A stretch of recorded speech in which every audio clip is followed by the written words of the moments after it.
queridos amigos, pues esta noche me toca a mí el resumen. Muy contentos de tener a Rogelio Segovia nuevamente en este episodio número 94 y hablamos un poco de por qué podemos echarle la culpa a la organización. Y teníamos varios, a la cultura organizacional, perdónenme, y hay varios insights muy interesantes que el día de hoy yo te diría, toma nota, porque si eres líder de organización o estás acompañando a alguna a desarrollarse, pues el día de hoy lo que vamos a conversar o lo que conversamos está extraordinario, ¿no?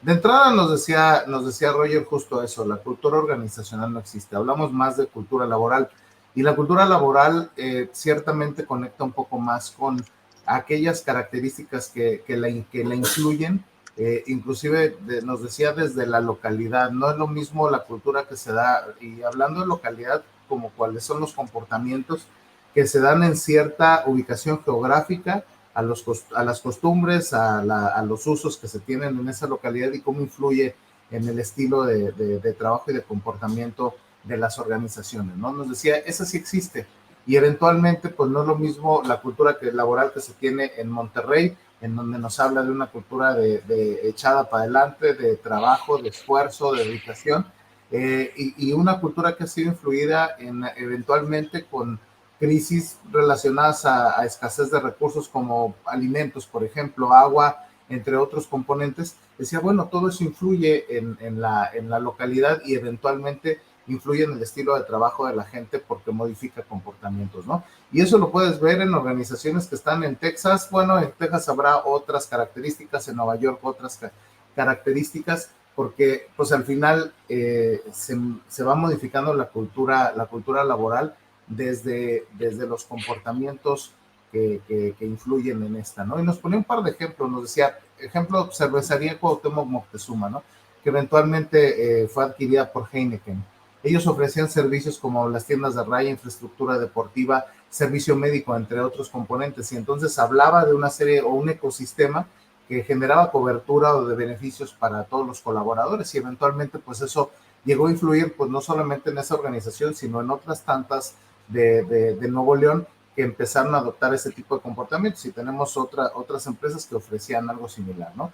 Y bueno, esto se ha venido compartiendo desde hace muchos años. Roger nos decía, más de 130 años en los que este tipo de culturas laborales han estado influyendo, pero a la par se han estado transformando.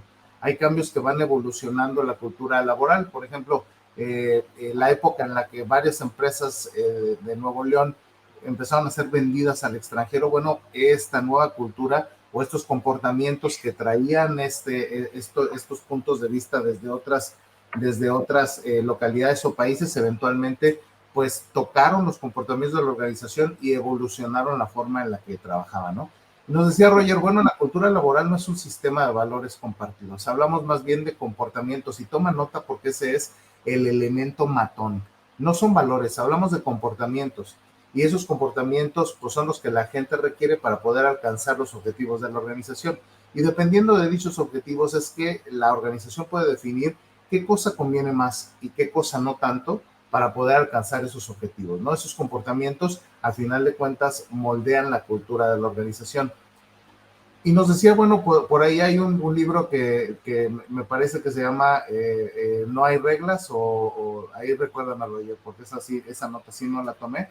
Me parece que es, ¿no? El de aquí no hay reglas, que fue escrito por el director general de Netflix. Muchas gracias. Aquí no hay reglas, escrito por el director general de Netflix. Y justo, nos habla de eso, ¿no? Cambian las reglas y tiene que empezar a cambiar los comportamientos.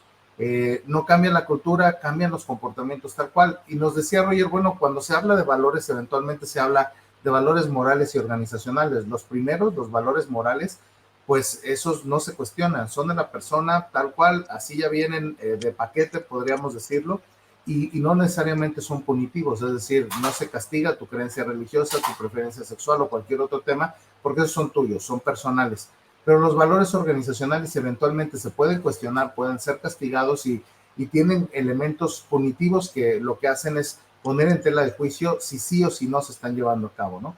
Y nos ponía, por ejemplo, dadas esas circunstancias, nos ponía un poco ejemplos, Roger, ¿no? En Suecia, la teoría sueca del amor nos recomendaba, ¿no? que nos decía, inclusive hasta culturas de ese tipo, te encuentras valores muy individualistas versus Latinoamérica, que hay valores muy colectivistas. Entonces, lo que sucede cuando empiezas a generar esa apertura para que muchos estilos de comportamiento y muchos valores estén interactuando en la misma organización, pues es que empiezas a tener organizaciones más multiculturales, ¿no? Hay interculturalidad, nos decía, ¿no?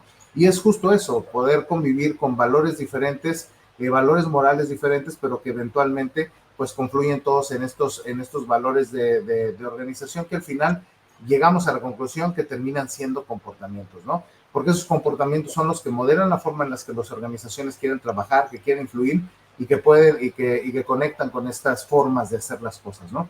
El día de hoy, pues las organizaciones justo encuentran o buscan los resultados a través de comportamientos concretos. Y ya cuando se habla del fit cultural, pues se puede poner un poco entre comillas, porque al final, y por ahí Elsa nos comentaba, ¿no? No del todo, cuando te encuentras una persona, pues puede ser un mal colaborador, simple y sencillamente, pues no hace fit con la cultura laboral de esa organización y eventualmente, pues probablemente no, pues, no sea tan feliz. Y hemos encontrado mucho eso, ¿no? Que la gente se mueve por la cultura, por los líderes, no necesariamente por otros componentes como el dinero, entre otros componentes, ¿no? Al final, y ya para decir, hablamos, todo esto se va evolucionando. De empresas que han arrancado, por ejemplo, con los socios fundadores, a empresas, y estas mismas empresas han sido adquiridos por corporativos.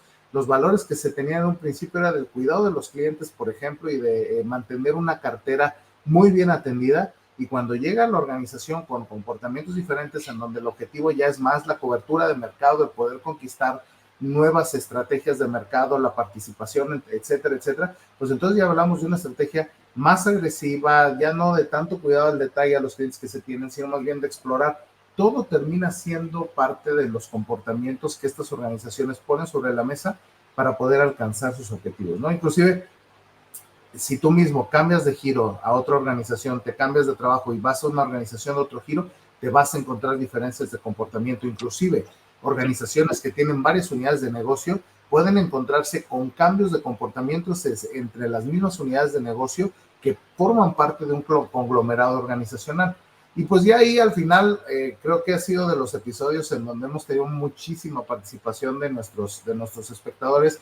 Nos decía, bueno, al final nos decía Caro Paredes también por ahí, oigan, nos hacía la pregunta de, ¿y la cultura organizacional se cambia de arriba para abajo, de abajo para arriba, es transversal? Y nos decía Roger, generalmente es de arriba para abajo.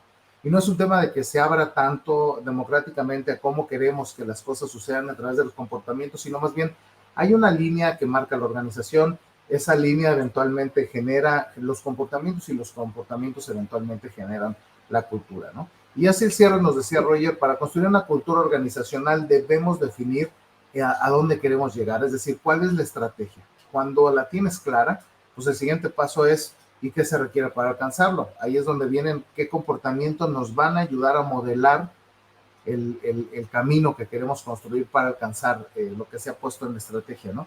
Y si soy un contribuyente individual, me encantó esto, Roger, pues o si soy un líder de equipo, no le puedo echar la culpa a recursos humanos por no venir a construir la cultura que yo quiero dentro de mi equipo. Y al final, digo, esto no lo dijiste tú, es un insight que yo me llevo, es, pues uno no le da al vecino a que te eduque a tu hijo, ¿no? Porque pues ni modo que después vayas y le reclames porque el hijo tiene comportamientos que tú no quieres. A ver, es tu camada, tú eres responsable de entrarle a modelar los comportamientos que quieres dentro de tu cultura, digamos, en tu equipo de trabajo, ¿no? Y pues muy bien, ese ha sido nuestro resumen. Qué gran sesión, la verdad, me llevo muchos aprendizajes también de manera personal. Y bueno, queridos amigos, este fue el episodio número 94 con nuestro querido Rogelio Segovia.